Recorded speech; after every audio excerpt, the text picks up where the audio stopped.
کہ ہم کیسے ہیں۔ مجھے معلوم ہے کہ انہوں نے اس صورتحال کو جس طریقے سے سنبھالا ہے، میرے خیال میں وہ صحیح طریقہ ہے۔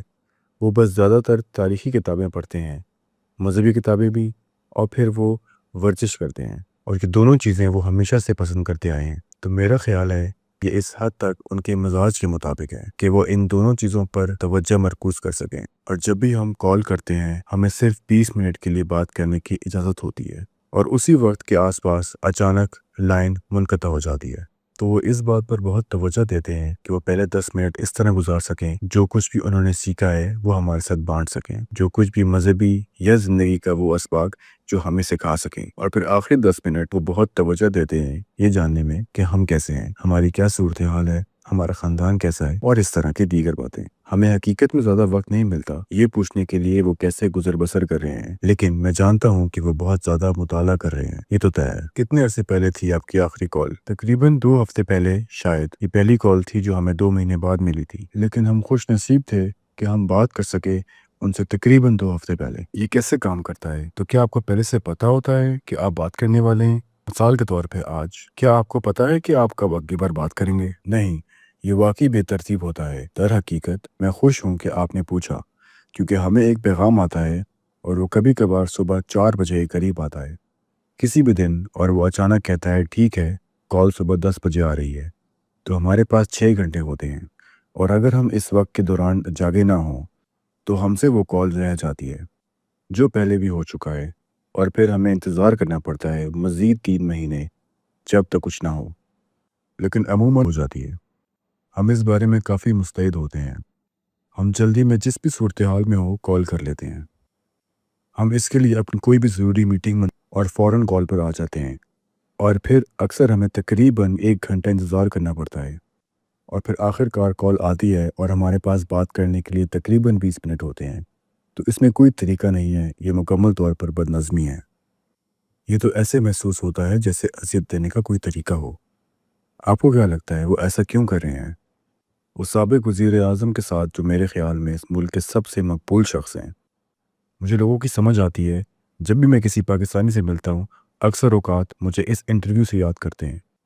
وہ انٹرویو لوگوں پر سب سے زیادہ اثر انداز ہوا تھا۔ میرے ساتھ گفتگو میں کسی بھی دوسرے لیڈر سے زیادہ بس دنیا کو یہ بتانے کے لیے ہے کہ عمران خان پاکستان میں کتنے مقبول ہیں، اور ایک بار پھر وہ سابق وزیر اعظم تھے، ایک بہت ہی مقبول وزیر اعظم۔ آپ کو کیا لگتا ہے وہ ان کے ساتھ ایسا سلوک کیوں کر رہے ہیں؟ آپ نے بالکل درست نقطہ اٹھایا، یہ ایک طریقہ ہے تاکہ انہیں توڑا جا سکے۔ وہ ایک بہت ہی حوصلہ مند انسان ہے، اور میں نہیں سمجھتا، جیسے کہ آپ جانتے ہیں، وہ ان لوگوں میں سے ایک ہیں جنہیں توڑنا سب سے زیادہ مشکل ہے۔ لیکن یہ تمام طریقے جیسے کہ آپ جانتے ہیں، روشنی بند کر دینا، ان کو اکیلا چھوڑ دینا، کپ اندھیرے میں ڈاکٹروں کو اجازت نہ دینا تاکہ وہ ان سے ملاقات کر سکیں، یہ یقینی بنانا کہ ہماری تمام کالز بالکل غیر متوقع اوقات پر ہوں تاکہ ہم ان سے بات نہ کر سکیں، یا ہمیں اجازت نہ دینا کہ ہم اپنی عدالت کی طرف سے مقرر کردہ ہفتہ وار کالز کر سکیں، یہ سب انہیں توڑنے کے حربے ہیں۔ لیکن وہ اپنی اچھی قسمت سے ذہنی طور پر اتنا حوصلہ مند ہو چکے ہیں جتنا کوئی ہو سکتا ہے، اور یہ ان کے ایمان کی وجہ سے ہے۔ انہیں اللہ پر پکا ایمان ہے، اور وہ جیسا کہ آپ جانتے ہیں ہمیشہ سے ذہنی طور پر بہت مضبوط ہیں۔ تو یہ سب عذاب دینے کے طریقے ہیں، جیسا کہ آپ نے کہا۔ ایک اور بات، کیا انہیں پیشکش نہیں کی گئی تھی؟ کیونکہ انہوں نے ایک مضمون لکھا تھا کچھ عرصے پہلے ٹائم میگزین میں، انہوں نے ذکر کیا تھا کہ انہیں ایک پیشکش کی گئی ہے، ایک آپشن جو گھر پر نظر بندی پر مشتمل تھا، اور میرا خیال ہے ان کی کچھ شرائط تھی۔ وہ چاہتے تھے کہ کچھ گھر کے دوسرے لوگ جو ان کے خاندان یا ان سیاسی جماعت سے تعلق رکھتے ہیں، شاید آپ مجھے تھوڑی سی مزید تفصیل دے سکتے ہیں اس ڈیل کے بارے میں، اور ان کا اس کرنا ان کی استحکامات کا ایک اور ثبوت ہے۔ تو میرا خیال ہے کہ یہ زیادہ تر اس بات سے متعلق ہے، اور ان کے پارٹی کے ارکان اور خاندان کے افراد اس وقت جیل میں ہیں، اور آپ جانتے ہیں انہی جیسے حالات ہیں، تو وہ بہت ہی اصول پسند شخص ہیں، وہ ایسا ہرگز نہیں کریں گے۔ میرے خیال میں اس نے یقیناً ایک کردار ادا کیا ہوگا، وہ اس طرح نہیں چاہیں گے، وہ صرف ان کے ساتھ ہم نوا رہنا چاہیں گے۔ وہ ہمیشہ سے بہت ہی اصول پسند شخص ہیں، میرا نہیں خیال کہ وہ اپنے اصولوں کے خلاف جائیں گے جذبات میں آ کر۔ آپ لوگوں نے ان سے کیا کہا ہے؟ جیسے کہ میں صرف تصور کر رہا ہوں کہ اگر میرے والد ہوتے یا کوئی رشتہ دار ایسی صورتحال میں ہوتا تو میں اس سے اصرار کر رہا ہوتا، کیونکہ آپ لوگ لندن میں پیدا ہوئے اور لندن میں ہی رہتے ہیں، تو آپ پاکستانی پولیٹکس سے دور ہیں۔ اور اگر میں آپ کی جگہ ہوتا تو میں اپنے والد کو قائل کر رہا ہوتا کہ وہ کچھ بھی کر جیل سے نکلیں، صرف اپنی آزادی دوبارہ حاصل کرنے کے لیے۔ تو کیا آپ لوگوں نے کوشش نہیں کی انہیں قائل کرنے کی، یہ کرنے کے لیے؟ تو اصل میں جب میں چھوٹا تھا مجھے ان کا سیاست میں ہونا ناپسند تھا۔ میں بس بہت زیادہ چاہتا تھا کہ وہ بس کرکٹ پر تبصرہ کریں یا تجزیہ کریں، یا لندن میں ایک آسان زندگی گزاریں سیاست سے باہر۔ لیکن یہ واقعی ان کا ایک جذبہ ہے، اور میرا نہیں خیال کہ وہ مطمئن محسوس کریں گے اگر وہ نہ کریں جو وہ سب کر رہے ہیں۔ مجھے نہیں لگتا کہ وہ خوش ہوں گے اگر وہ صرف زندگی گزار رہے ہوں آرام سے لندن میں۔ ہاں، کیونکہ میرا خیال ہے کہ وہ چاہتے تو جلا وطنی اختیار کر لیتے جو وہ کر سکتے تھے۔ وہ آسانی سے ایک معاہدہ کر سکتے تھے سیاسی نقطہ نظر سے۔ مجھے یقین ہے کچھ مخصوص مطالبات ہوں گے ان کے۔ سب سے آسان یہ ہے، اور یہ میں خود کہہ رہا ہوں ظاہری طور پر، یہ میرا ذاتی رائے ہے، لیکن ان کا بولنا فوج کی حمایت میں مثال کے طور پہ یا پھر مخالف سیاسی جماعت کو، یہ صرف ایک مثال ہے ان کی کئی چیزوں کو جو وہ اپنی آزادی حاصل کرنے کے لیے کر سکتے ہیں۔ لیکن میرا خیال ہے کہ ان کی یہ خلاف ورزی ہی وجہ ہے کہ وہ جیل میں ہیں۔ اور کیا آپ اب بھی، مجھے معلوم ہے کہ آپ نے کہا تھا یہ سوال سلیمان کے بعد آپ سے بھی کیا گیا، لیکن کیا آپ اب بھی انہیں قائل کرنے کی کوشش کرتے ہیں سچ چھوڑ دیں، یا آپ نے اب اس کوشش کو چھوڑ دیا ہے؟ نہیں، میرا مطلب میں ذاتی طور پر نہیں کہوں کہ مثال کے طور پہ آپ ان کے بیٹے ہیں اور وہ صرف آپ سے ہی بات کرتے ہیں، تو جب آپ ان کے ساتھ وقت، زیادہ تر وقت کسی نہ کسی انداز میں گزرتا ہے۔ جب ہم چھوٹے تھے ہم ان کے ساتھ کرکٹ کھیلتے تھے، اب فلمیں دیکھنا، جو کچھ بھی ہو۔ آدھا وقت جو گزارا ہے انہوں نے ان کی حکمرانی پر لیکچر دینے میں گزارا ہے یا پاکستان میں۔ وہ وجوہات جن کی وجہ سے انہوں نے سیاست میں قدم رکھا ہم انہیں بہت اچھے سے جانتے ہیں، اور یہ سب ان کے خلاف ہوگا۔ وہ ہر بات جو وہ سکھاتے ہیں، اچانک یہ کہنا کہ میں ہار مان رہا ہوں اور میں ایک آسان زندگی گزارنے جا رہا ہوں، یہ ان کی فطرت میں نہیں ہے۔ ان کا ایک ہی جذبہ ہے کہ وہ کوشش کریں اور پاکستانی عوام کی مدد کریں، اور اس وقت پاکستان شدید بحران کا شکار ہے۔ وہ اس مقصد کے لیے پوری طرح وقف ہیں، اور جیسا کہ آپ جانتے ہیں وہ ہار نہیں مانیں گے، اور وہ ہمیشہ سے یہی چاہتے تھے کہ آپ لوگ سیاست سے دور رہیں۔ کیا یہ درست ہے؟ جی ہاں، میرا یہ خیال ہے۔ دراصل اگر آپ غور کریں، پاکستان کی دو بڑی سیاسی جماعتوں پر ایک روایت قائم ہے جو خاندانی سیاست کی صورت میں ہے، جو کہ غالب ہے دو مختلف خاندانوں پر۔ لہٰذا وہ ہمیشہ سے نہیں چاہتے کہ ان کی سیاسی جماعت اس روایت کی پیروی کرے، اور جی ہاں، لہٰذا میں ذاتی طور پر کبھی نہیں چاہتا کہ وہ پاکستان کی سیاست میں شامل ہوں، اور میرا نہیں خیال کہ وہ یہ چاہتے ہیں کہ ہم بھی سیاست میں آئیں۔ جی ہاں، مجھے علم ہے قاسم، آپ بھی اسی طرح کی پوزیشن میں ہیں، میں شامل نہیں ہونا چاہتے۔ آپ ایک بہت کامیاب کاروباری شخصیت بھی ہیں، تو آپ کے پاس ایک سیاست سے ہٹ کر بھی زندگی ہے، اور اس بات سے کچھ حد تک ظاہر ہوتا ہے کہ شاید آپ کو میرے اگلے سوال کا جواب معلوم ہو کہ آپ یہ انٹرویو اب کیوں اور اس وقت کیوں دے رہے ہیں۔ تو سب سے بڑھ کر ہم نے آزمایا ہے جس کے بارے میں ہمیں لگے کہ وہ انہیں باہر نکالنے میں مدد کر سکتا ہے۔ ہم نے کبھی نہیں سوچا تھا کہ وہ اتنے عرصے تک اندر رہیں گے جتنا وہ اب تک رہ رہے ہیں۔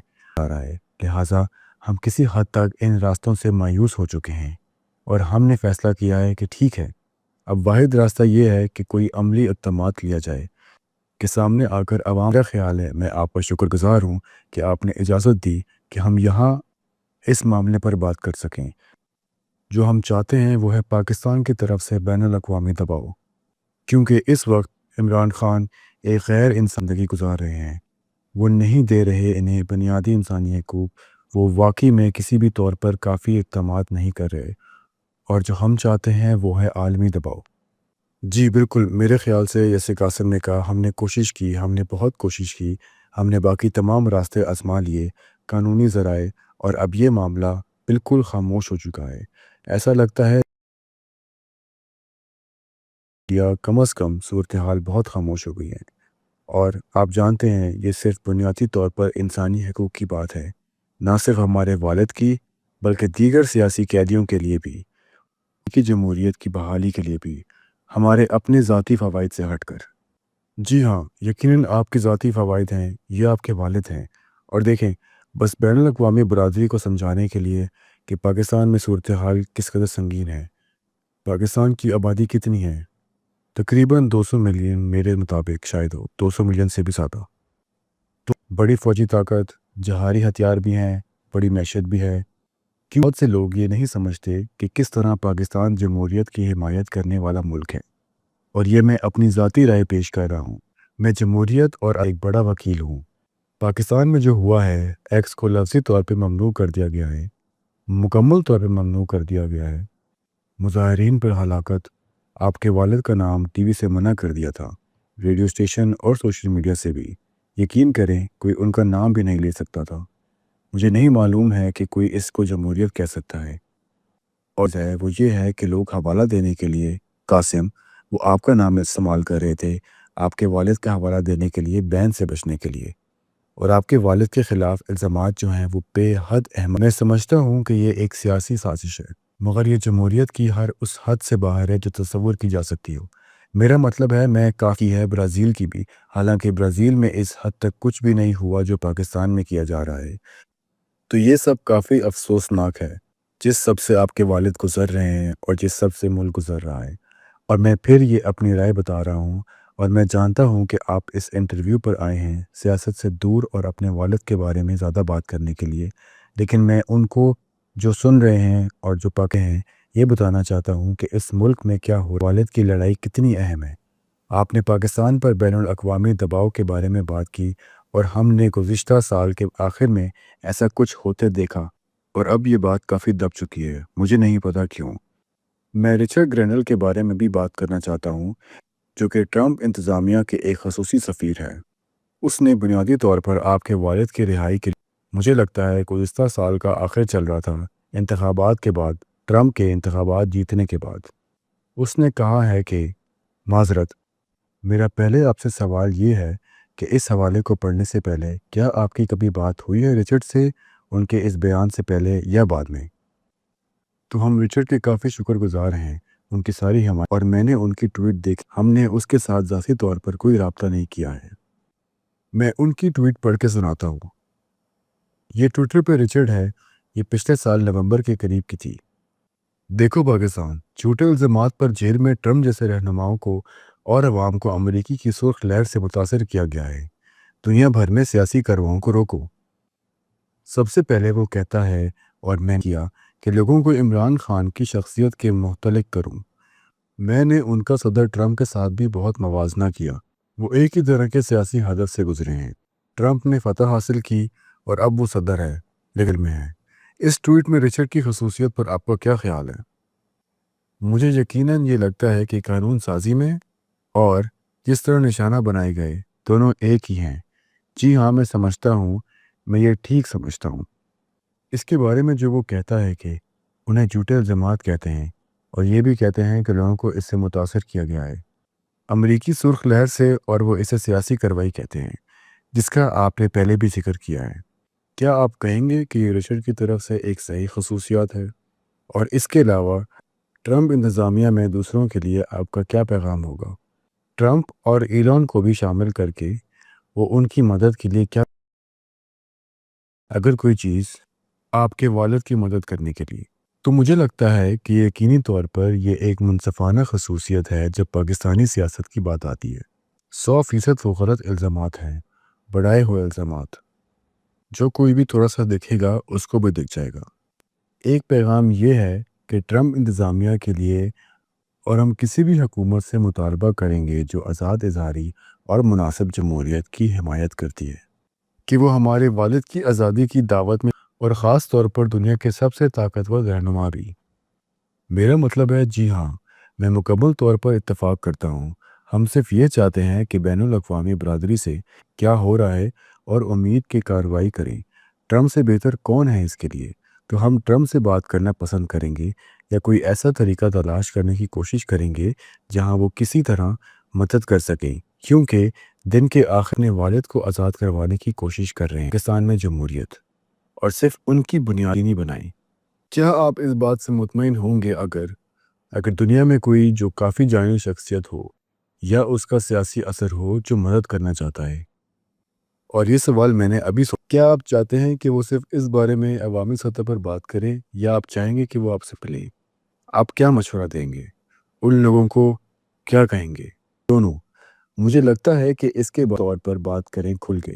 مجھے لگتا ہے یہ بہت اچھا ہوگا، صرف تھوڑا سا شور پیدا کرنے کے لیے، کیونکہ یقینی طور پر حال میں ہی تھوڑا سا خاموش پڑ گیا ہے، اور یقیناً اگر وہ تھوڑا سا بھی کر سکے ہمیں اچھا لگے گا، اور وہ ہمارے پاس آئیں اس صورتحال میں مدد کرنے کے لیے، یا کوئی بھی طریقہ ہو۔ میں آپ کے والد کا ایک اقتباس پڑھنا چاہتا ہوں۔ جو بات ہم نے پہلے کی تھی اس پر واپس آتے ہیں، کیونکہ یہ صرف آپ کے والد نہیں تھے جن کو نشانہ بنایا گیا تھا، ان کی حالیہ بیوی بھی جیل میں ہیں، خاندان کے دوسرے ممبران اور ان کے سیاسی مختلف طریقوں سے نشانہ بنایا گیا ہے۔ مجھے یاد ہے کہ جب میں نے آپ کے والد کا انٹرویو کیا تھا، ان کی پارٹی میں بہت سے لوگ بھاگنے کی کوشش کر رہے تھے یا دوسرے ممالک میں خاندان کے ممبران کے بارے میں پریشان تھے۔ میں نے ان سے بہت سے لوگوں سے نجی طور پر بات بھی کی ہے۔ ٹائم میگزین میں سے آپ کے والد کے اسی مضمون سے ایک بار پھر ایک اقتباس پڑھوں گے۔ ہمارے سوشل میڈیا رضاکاروں، ڈائسپورا اور کارکن کے حامی، ان کے خاندانوں کو اختلاف پر کی کوشش میں ان کو ہراساں اور اغوا کیا جا رہا ہے۔ آپ لوگوں نے یہ دیکھا ہے کہ یہ سچ ہے؟ کیا آپ کے والد کی حمایت کرنے والوں کو تھا؟ جی ہاں، مجھے لگتا ہے کہ یہ کافی بڑے پیمانے پر رپورٹ کیا گیا ہے کہ صحافیوں، حامیوں اور پارٹی کے ممبران جنہیں اغوا کیا گیا ہے، لاپتہ کیا گیا ہے۔ ایسے اطلاعات بھی آئی ہے کہ لوگوں کو تشدد کا نشانہ بھی بنایا گیا ہے۔ میرے خیال میں یہ بات خاص حد تک درست ہے۔ کیا یہ بات آپ دونوں کو فکر میں ڈالتی ہے؟ جی بولیں قاسم۔ میں بس یہ کہنے لگا تھا کہ میرا مطلب ہے سلمان نے کہا ہے کہ رپورٹس میں یہ بات کافی حد تک واضح ہے کہ وہ تقریریں دیتے ہیں، بکھرے ہوئے دکھتے ہیں اور پریشان حال نظر آ رہے ہوتے ہیں، اور اچانک وہ میرے والد پی ٹی آئی کا حصہ نہیں رہتے، یا اچانک وہ لوگ سیاست بھی چھوڑ کے چلے جاتے ہیں، اور یہ سب اس سب سے یہ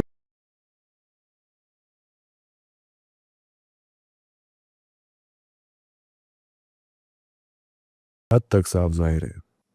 کیا یہی وجہ ہے؟ میں نے آپ سے پہلے بھی پوچھا تھا کہ آپ عوامی طور پر بات کیوں نہیں کر رہے ہیں؟ آپ نے پہلے کبھی نہیں کی، اس کی کیا وجہ ہے؟ اور آپ تھوڑا سا شاید اپنے والد کی گرفتار کی ابتدائی دنوں کی وضاحت کر سکتے ہیں؟ آپ تب کہاں تھے جب آپ نے اس بارے میں سنا تھا؟ آپ کے دماغ میں پہلی چیز کیا آئی تھی؟ کیا آپ کو اس کے ہونے کی توقع تھی؟ میں جانتا ہوں کہ آپ نے پہلے بھی کہا تھا کہ آپ کو توقع نہیں تھی کہ اتنا وقت گزر جائے گا۔ میں جاننا چاہتا ہوں کہ آپ نے پہلے اور جب وہ پہلی دفعہ گرفتار ہو کر چھٹ گئے تھے تو اس کی وجہ سے بڑے پیمانے پر احتجاج کیے گئے تھے، اور وہ پھر گرفتار ہو گئے اور لوگ آہستہ آہستہ خاموش ہو گئے۔ ہم ہمیشہ سے کافی نجی لوگ رہے ہیں۔ یہ بات واپس اس نقطے پر آتی ہے جو ہم پہلے بھی بات کر رہے تھے کہ ہمارے والد نے کبھی نہیں چاہا کہ ہم پالیٹکس میں آئیں۔ ہمیں خود بھی اس میں دلچسپی نہیں تھی، اس لیے یہ فیصلہ ٹھیک لگا کہ ایک زیادہ سکون زندگی گزر جائے، اور انگلینڈ میں رہنے کے لیے یہ ایک اچھا پہلو تھا کہ ہمیں عوام کی آنکھوں میں زیادہ نہیں رہنا پڑتا تھا۔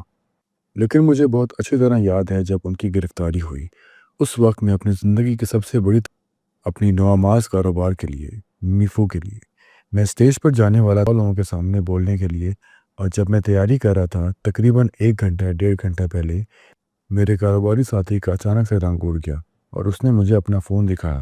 میں نے دیکھا کہ میرے والد گرفتار ہو گئے ہیں۔ اس وقت یقیناً ہم اس قسم کی چیزوں سے آسانی سے گزر جاتے ہیں۔ ہم نے انہیں گولی لگتے ہوئے دیکھا ہے، ہم نے انہیں پہلی بار گرفتار ہوتے دیکھا ہے، انہوں نے ہمیں خود بیٹھکان میں معاف لا رہے ہیں، تو ہم ان سب چیزوں کے عادی ہو گئے ہیں۔ جب یہ ہوا مجھے یاد ہے کہ میں صرف یہ سوچ رہا تھا کہ میری سپیچ کتنی معمولی لگ رہی ہے، حالانکہ اس وقت کے لیے میری زندگی کی سب سے بڑی تقریر تھی۔ میں اسٹیج پر گیا لیکن میرا دھیان سارا ادھر تھا۔ میں کچھ الفاظ بھول گیا لیکن پھر بھی ٹھیک ٹھاک گزر گیا۔ لیکن سب سے زیادہ جو بات مجھے یاد ہے وہ یہ تھی کہ جب یہ ہوا اندازہ نہیں تھا کہ کتنا لمبا چلے گا۔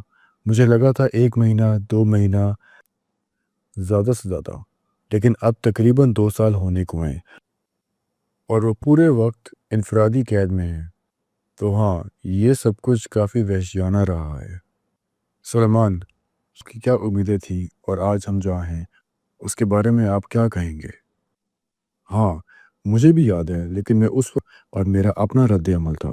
مجھے اس نے اتنا حیران نہیں کیا کہ کچھ دن پہلے ہی میری ان سے بات ہوئی تھی اور انہوں نے مجھے بتایا تھا کہ یہ ممکن ہے کہ انہیں گرفتار کیا جا سکتا ہے، لیکن اس سے پہلے بھی اسی سال انہیں گرفتار کیا گیا تھا، 9 مئی یا اس کے بعد کے احتجاج کے دوران، اور پھر کچھ دنوں بعد انہیں چھوڑ دیا گیا تھا۔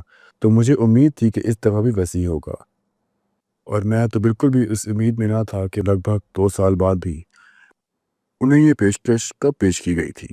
میں صرف یہ کہنا چاہتا ہوں کہ مجھے یاد ہے اسی رات جس طرح یہ سب ہوا، میں انہیں میسیج کر رہا تھا عوامی گفتگو کے مشورے کے لیے، کیونکہ میں 100 لوگوں کے سامنے بولنے جا رہا تھا اور اور پھر صبح عجیب بات کہ انہیں لے جایا گیا۔ یہ واقعی دل توڑ دینے والی بات ہے جو آپ لوگوں کے ساتھ ہو رہا ہے، اور سب سے پہلے تو میں عزت کرتا ہوں خاص کر پاکستانی سیاست کے حوالے سے، جہاں ہمیشہ بچوں کو تیار کیا جاتا ہے کہ وہ اپنے والد کے نقش قدم پر چلیں۔ پاکستان میں ہمیں دہائیوں سے یہ روایت چلتی دیکھی ہے۔ عمران خان نے آپ دونوں کو سیاست سے دور رکھا ہے، آپ کی حفاظت کی۔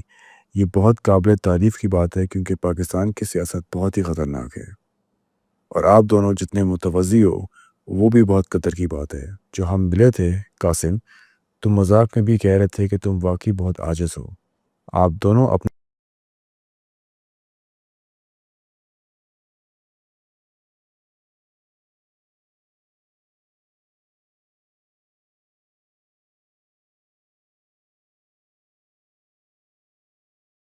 میں آواز اٹھا رہے ہو، جبکہ پتہ ہے کہ پاکستانی فوج اور حکومت کس حد تک ظالم ہو سکتی ہے، اور ان لوگوں کے خلاف جو عمران خان کے حق میں بولتے ہیں۔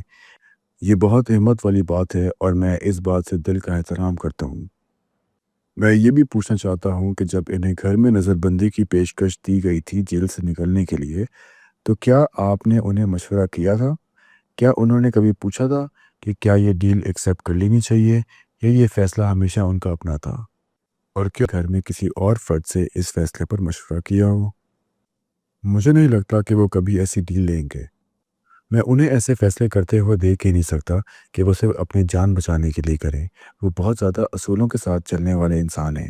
جیسے کہ میں نے پہلے بھی کہا، جب تک ان کا مشن پورا ہو رہا ہے وہ مطمئن ہے، اور مجھے نہیں لگتا کہ وہ کسی ڈیل کو قبول کریں گے جب تک ان کے حامی بھی جیل میں ہیں۔ ان کی طرف سے مجھے نہیں لگتا کہ وہ گھر چلے جائیں گے اور بیٹھ جائیں گے جبکہ باقی لوگ جیل میں ہوں گے۔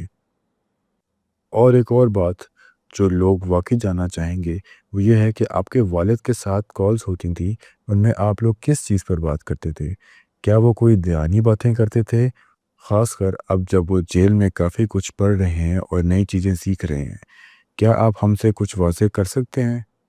میں جانتا ہوں کچھ باتیں آپ کی نجی ہوں گی، لیکن ان سب لوگوں کے لیے جو آپ کے والد کے ساتھ دے رہے ہیں، ان پر یقین رکھتے ہیں، اور جن لوگوں نے پچھلے سال احتجاج میں اپنی جان تک داؤ پر لگا دی، ان کے لیے کچھ وقت اچھا ہوگا۔ یہ باتیں کیسی ہوتی ہیں؟ کچھ ایسے پیغامات جو آپ کے والد چاہتے ہیں یہاں تک پہنچیں آپ کے نجی گفتگو کے علاوہ؟ تو ایک چیز یہ ہے کہ ہاں، وہ بہت سی باتیں نجی ہوتی ہیں اور زیادہ تر گھر کے متعلق ہوتی ہیں، لیکن کبھی کبھی ہلکے پھلکے انداز میں وہ بات کرتے ہیں۔ حال ہی میں ایک بار وہ ہنس رہے تھے کہ ان کے مخالفین کتنے مایوس ہو گئے ہیں، صرف ان پر تشدد کرنے کے لیے وہ ہنس کر کہہ رہے تھے کہ اب تو میرا ویسے بھی باہر کی دنیا سے رابطہ نہیں ہے۔ جب کبھی انہیں اپنے لائر سے ملنے دیا جاتا تھا تو ان سے کہتے تھے تو بتاؤ دنیا میں کیا ہو رہا ہے، جیسے ایک ہلکا پھلکا مذاق ہو۔ وہ بہت اچھی طرح سمجھ گئے ہیں کہ لوگ کتنے مایوس ہو گئے ہیں، اور سینسرشپ کا لیول بھی بہت عجیب ہے۔ اگر آپ کو پتہ ہے ورلڈ کپ کے سلسلے میں 1992 کے ورلڈ جس میں وہ پاکستان کے کپتان تھے نے جیت حاصل کی تھی، ان کی تصویروں کو ہر جگہ بلر کر دیا گیا تھا اور کراپ کر دیا گیا تھا۔ سوچو، ورلڈ کپ جیتنے والے کپتان کے ساتھ ایسا سلوک، کتنی چھوٹی سوچ ہے۔ تو ہنس رہے تھے، جو ایک چھوٹی سی لیکن دلچسپ سی بات ہے۔ صبر، انہوں نے ان کی تصویر کراپ کر دی تھی۔ میں آپ کو بعد میں بولنے کا موقع دوں گا، لیکن مجھے اس بات کا نہیں پتہ تھا یہ تو کچھ زیادہ ہی کارٹون جیسا لگ رہا ہے۔ تو اصل میں ان تصویروں میں جو کرکٹ ورلڈ کپ سے متعلق تھی، جہاں وہ کپتان تھے، ان میں ان کی تصویروں کو کراپ کر دیا گیا ہے۔ میں عمران خان کو تب سے جانتا ہوں جب سے وہ پرائم منسٹر نہیں تھے۔ جیسے ہوں ایک بڑا دیہی علاقوں والا ملک۔ میں عمران خان کو کرکٹ اسٹار کے طور پر کافی اچھی طرح سے جانتا ہوں۔ تیروں میں ہوتے ہیں ہر پوز میں، لیکن اب انہیں اس میں سے بھی ہٹا دیا گیا ہے۔ ہاں، یہ لوگ سینسرشپ میں نہ تو کوئی حکمت عملی دکھاتے ہیں اور نہ ہی کوئی شرافت۔ بس اب سب کچھ کھلی آنکھوں کے سامنے ہو رہا ہے۔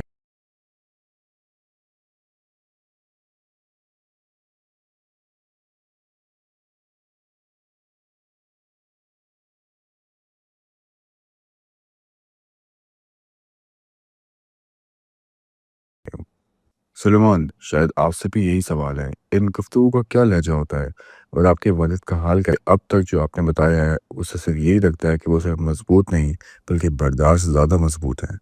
یہ برداشت ہی نہیں کر رہے بلکہ مخالف پارٹی کی مایوسی۔ ہاں، مطلب جیسے کہ میں نے پہلے بھی کہا، نہیں ہے جو اپنے حالات کے بارے میں شکایت کریں۔ مجھے پورا یقین ہے کہ ان کے لیے بہت مشکل ہوگا۔ جیسا ان کی کوٹری اتنی چھوٹی ہے اور 10 دن کے لیے رکھا گیا ان کو اندھیرے، یہ ایک بے رحم عزل کا طریقہ ہے، بہیمانہ تشدد کا طریقہ بھی ہے۔ ان کو کسی سے رابطہ کرنے کی اجازت نہیں ہے اور آپ کی فون کالز بھی 20 منٹ کے بعد کاٹ دی جاتی ہیں۔ یہ ایک شرمناک سلوک ہے جو ان کے ساتھ کیا جا رہا ہے۔ وہ لوگ جنہوں نے سنگین جرائم کیے ہیں، جو کہ ظاہر ہے کہ آپ کے والد ان کے نزدیک بھی نہیں آتے۔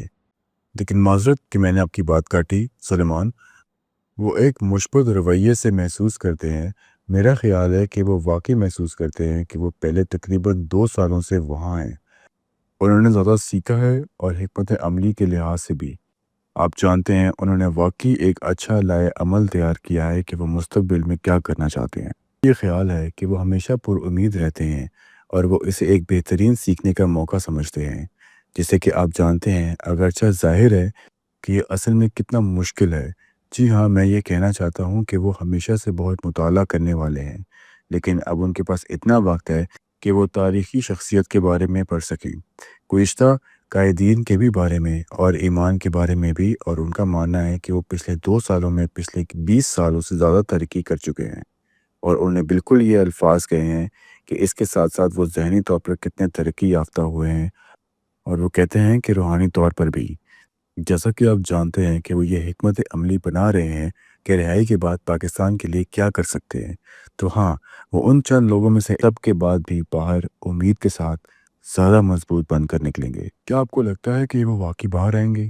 میرا مطلب ہے یقیناً میں یہی، مگر ہم یہاں کیوں ہیں؟ اس کی وجہ یہ ہے کہ آپ جانتے ہیں ہمیں لگتا ہے کہ ہمارے پاس کے راستے محدود ہوتے جا رہے ہیں، اور جو چیز ہمیں سب سے زیادہ پریشان کر رہی ہے وہ یہ ہے کہ پاکستان پر خود دباؤ تھا، خبروں کا زور۔ آپ جانتے ہیں یہ سب حال میں ہی کافی حد تک ختم ہو گیا، یہ مدھم پڑ گیا ہے۔ تو ہم یہاں اس لیے ہیں کیونکہ ہم واقعی پریشان ہو رہے ہیں، فطری طور پر اس وقت بہت پریشان ہیں، یہاں تک کہ ان پر ایسے مقدمات قائم کرنے کی دھمکیاں دی گئی ہیں جس میں سزائے موت۔ آپ جانتے ہیں اس لیے کر رہے ہیں، وجہ یہ ہے کیونکہ حالات جا رہے ہیں۔ لیکن جی ہاں، ہم امید کرتے ہیں، جی ہم صرف پر امید رہ سکتے ہیں۔ کیا وہ جانتے ہیں کہ آپ یہ انٹرویو کر رہے ہیں؟ جی ہاں، ہم نے ان سے پوچھا تھا۔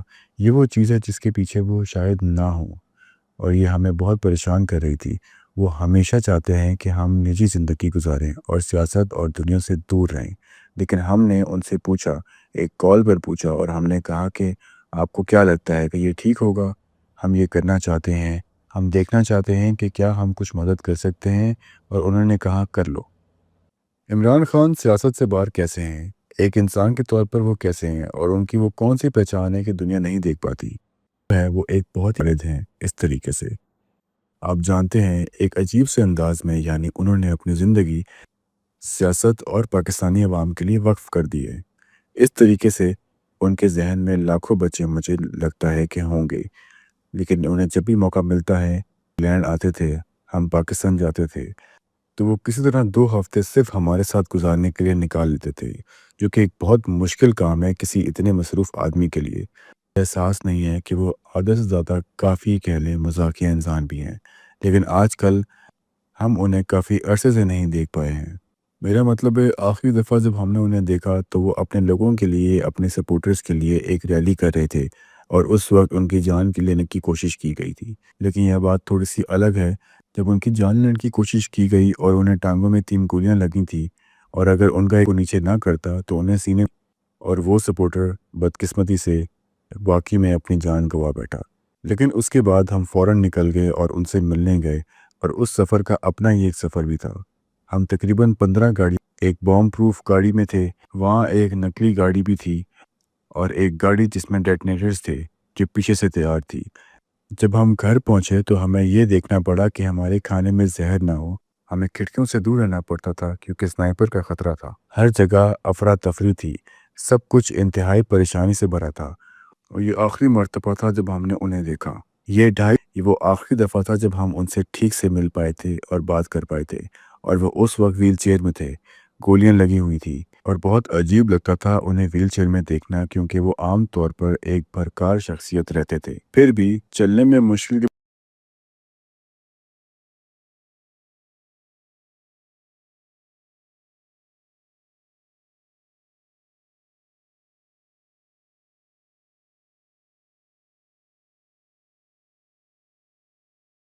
برقرار تھا۔ یہ آخری دفعہ تھا جب ہم نے انہیں حالی وقت میں دیکھا۔ اس سے پہلے بھی ہم ان سے زیادہ، مگر ہمارے ہو سکتا تھا ہمیں دیکھنے کے لیے وقت نکالتے تھے۔ انہیں سال میں 7 یا 8 بھی مدتوں کے لیے وہ ایک نہایت وفادار واقعی نہیں لگتا کہ لوگ یہ واقعی سمجھتے ہیں۔ آپ کھڑکیوں سے دور رہ رہے تھے کیونکہ سنائپر کا خطرہ تھا۔ لوگ یہ چیک کر رہے تھے کہ کہیں آپ کے کھانے میں زہر تو نہیں۔ وہ یہ چیک کر، او خدایا، یہ تو پاگل پن ہے، کیا زندگی ہے۔ دیکھنا پڑتا تھا کہ کھانا کہاں سے آیا ہے، بس اصل میں یہ سب سے ضروری ہوتا تھا۔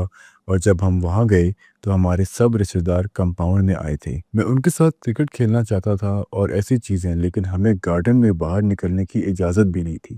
حالانکہ آس پاس اونچی دیواریں تھیں، لیکن ان کا کہنا تھا کہ آس پاس بہت اونچی عمارتیں ہیں، اس کے نہیں ہیں، اور آپ کو دیکھنا چاہیے تھا۔ جب ہم ایئرپورٹ سے گاڑی تک یا گاڑی سے ایئرپورٹ تک جا رہے تھے، ہمیں ایسے گھیر لیا گیا تھا جیسے پینگوئنز کے ارد گرد حفاظت کی ہو، اور ہمیں جلدی سے گاڑی میں گھسیڑا گیا۔ سب کچھ کافی ڈرامائی تھا، اور میں یہ بات ہلکے میں نہیں کہہ رہا کیونکہ ہر دفعہ جب پاکستان جاتے ہیں کچھ نہ کچھ ڈرامہ ہوتا ہے، لیکن یہ جب ہم آخر بار گئے تو یہ سب سے بڑھ کر تھا۔ کیا آپ کو اب وہاں جانا محفوظ محسوس ہوگا اگر آپ اپنے والد سے مل سکتے؟ ہمیں منع کیا گیا ہے جانے کے لیے کیونکہ ہماری آنٹیاں گرفتار ہو گئی ہیں، ہمارے کزنز بھی گرفتار ہو گئے ہیں، کچھ تو جیل میں ہیں، اور ہمیں دھمکیاں بھی کافی زیادہ ہیں، اور ہم جاتے ہیں تو ہم اپنے والد کے لیے ایک ظاہری کمزوری بن جاتے ہیں، اور ایک اور طریقہ جس سے وہ ان تک پہنچ سکتے ہیں، اور اس لیے وہ ہمیشہ ہمارے آنے کے دوران سب سے زیادہ ٹینشن کے وقت تھا۔ کافی پریشان رہتے تھے کیونکہ وہ ڈرتے تھے کہ جب وہ لوگ بے چین ہوتے ہیں وہ ہر طریقہ اپنا رہے ہوتے ہیں، وہ کیا کر سکتے ہیں۔ ظاہر ہے اس بارے میں سوچا ہے، ہاں، آپ کبھی نہیں جانتے کہ کیا ہو سکتا ہے۔ اگر آپ کا پاکستانی فوجی سطح یا ان لوگوں سے بات کر سکیں جو فیصلہ ہوگا، میں یہ کہنا چاہوں گا کہ صرف ایک بات کا لحاظ رکھیں، پاکستان میں جمہوریت کا فیصلہ عزت کے لائق ہے، اور وہ شخص جو پچھلے جنرل انتخابات کو دیکھ چکا ہے اس میں یہ بات صاف نظر آتی ہے کہ پی ٹی آئی کے امیدوار کو اپنے نام پر انتخابات لڑنے تک کی اجازت نہیں ملی۔ وہ آزاد امیدوار کے طور پر کھڑے ہوئے اور پھر بھی سب سے زیادہ سیٹ جیت کر دکھائی۔ یہی تھا، اور اس کے باوجود مختلف طریقوں سے جمہوری عمل کو روکنے کی کوشش کی گئی۔ تو میرا پیغام یہ ہے، جمہوریت کا احترام کریں، عوام کے فیصلے کا، اور پاکستان کو اس راستے پر چلائیں جہاں عوام کی آواز سب سے اونچی ہو۔ بالکل، جب آپ دیکھتے ہیں کہ پچھلے الیکشن میں جس طرح کے طریقے استعمال کیے گئے تو یہ سب کچھ کسی ڈیموکریسی کا حصہ نہیں لگتا۔ ایک ایسے تقریباً 40% لوگ غیر تعلیم یافتہ ہیں، ان لوگوں کے لیے بیلٹ پہ نشان دیکھ کر ووٹ دینا بہت ضروری ہوتا ہے، اور اسی نشانی کو کرکٹ کا بیٹ جو کہ عمران خان سے جڑا ہوا ہے الیکشن سے چند دن پہلے بین کر دیا گیا۔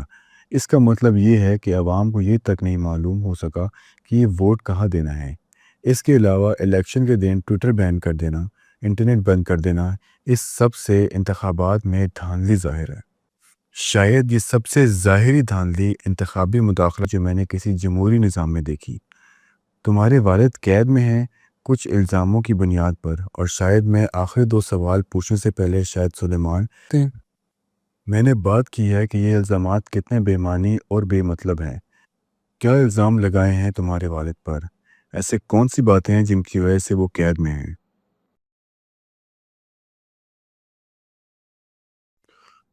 تو یہ سب کچھ بالکل ہی بے معنی ہے، عجیب سی باتوں سے لے کر جیسے کہ انوکھے پھل بیچنے تک، اور پھر بدعنوانی کے الزامات لگانا۔ یہ سب ہے جو میرے والد کو نہیں جانتے۔ جو بھی میرے والد کو جانتا ہے اسے یہ اندازہ ہے کہ وہ کبھی بھی کرپٹ نہیں، اور اگر وہ کرپٹ ہوتے تو وہ 20 سال تک نہ لڑتے، اپنی پارٹی خود سے نہ بناتے اور اسے محنت نہ کرتے۔ وہ کسی بھی وقت کسی بڑی اسٹیبلش پارٹی میں شامل ہو کر، جسے کہ انہیں بار بار دعوت ملی، پیسہ اور اسرار و رسوخ بنا سکتے تھے، لیکن ان کا یہ طریقہ نہیں ہے۔ میں سمجھتا ہوں کہ اسٹیبلشمنٹ بھی یہ بات جانتی ہے کہ وہ کرپٹ نہیں ہیں، تو پھر ان پہ کرپشن کے الزام لگار بات ہے۔ اب سوال اٹھتا ہے قاسم، اس انٹرویو سے پہلے، جبکہ یہ معاملہ اتنا نازک ہے، جب پاکستان میں جو کچھ ہو رہا ہے وہ سب کے دونوں نے کبھی بھی پبلک میں بات نہیں کی، تو آپ کی فیملی کا کیا رد عمل تھا؟ یہ فیملی جسے 2 سال سے زیادہ عرصے سے نشانہ بنایا گیا ہے، ان کا کیا کہنا تھا ان سب پر؟ کچھ لوگ اس فیصلے کے پیچھے پوری طرح کھڑے تھے، لیکن کچھ کا رد عمل ملا جلا تھا۔ یہ اس بات پر انحصار کرتا ہے کہ آپ کس سے پوچھ رہے ہیں۔ آخر میں ہم نے انہیں یہ بات سمجھا دی کہ اگر اس کام میں تھوڑا سا بھی فرق پڑے، اگر کسی طریقے سے ہم ان کی رہائی میں مدد کر سکیں، وہ انٹرنیشنل کمیونٹی سے گزارش کرنا ہو یا ٹرمپ جیسے کسی شخص سے بات کرنا ہو، تو یہ کوشش کرنا ضروری ہے۔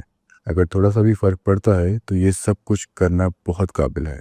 تو ہم خیرہ عوام میں دکھانے کے لیے تیار ہیں اس مقصد کے لیے۔ میرا آخری سوال آپ لوگوں سے یہ ہے، اگر یہ انٹرویو ان کے ساتھ ہو رہا ہوتا، اگر کسی طرح ہم ایک کیمرہ چھپ کر جیل میں لے کر لائیو ریکارڈ کر لیا ہوتا، تو وہ کیا کہتے؟ ان کا پیغام کیا ہوتا، خاص کر پاکستان کے لوگوں کے لیے اور باقی دنیا کے لیے؟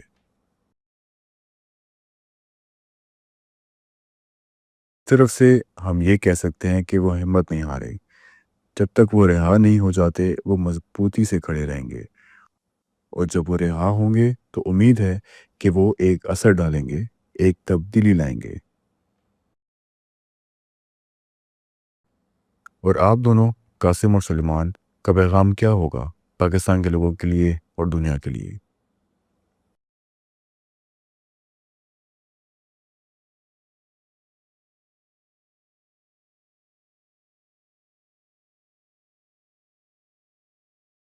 ہونا، وہ خود امید نہیں ہارے، انہوں نے ہار نہیں مانی، وہ جیل میں صرف بیٹھ کر وقت نہیں گزارے، وہ مستقبل کے بارے میں سوچ رہے ہیں، اور انہیں یقین ہے کہ تبدیلی آئے گی۔ تو امید بنائے رکھیں اور اس ناانصافی کے خلاف آواز اٹھاتے رہیں۔ اور جو لوگ دنیا بھر میں ہیں ان کے لیے ضروری ہے کہ آپ کچھ فرق ڈال سکتے ہیں تو ضرور کچھ کریں۔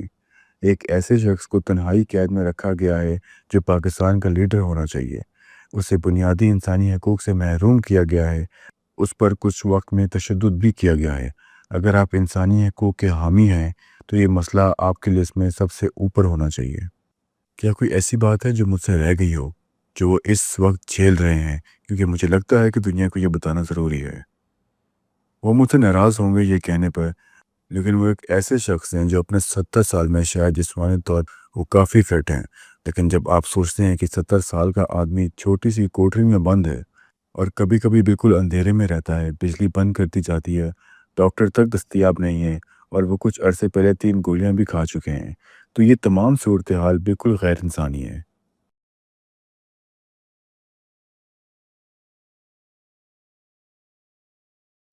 اور اگر میں اپنی بات ختم کروں تو یہ کہنا چاہوں گا کہ میں اکثر اپنے انٹرویوز میں کوئی موقف نہیں لیتا، لیکن کچھ حالات ایسے ہوتے ہیں جہاں خاموش رہنا ناانصافی ہوتی ہے۔ پاکستان ایک بہت بڑا ملک ہے، جیسا کہ آپ نے کہا 200 ملین سے زیادہ لوگ، یا تقریباً 1/4 بلین لوگ ہیں، ایک نیوکلیر پاور ہے، ایک اکنامک پاور بھی ہے۔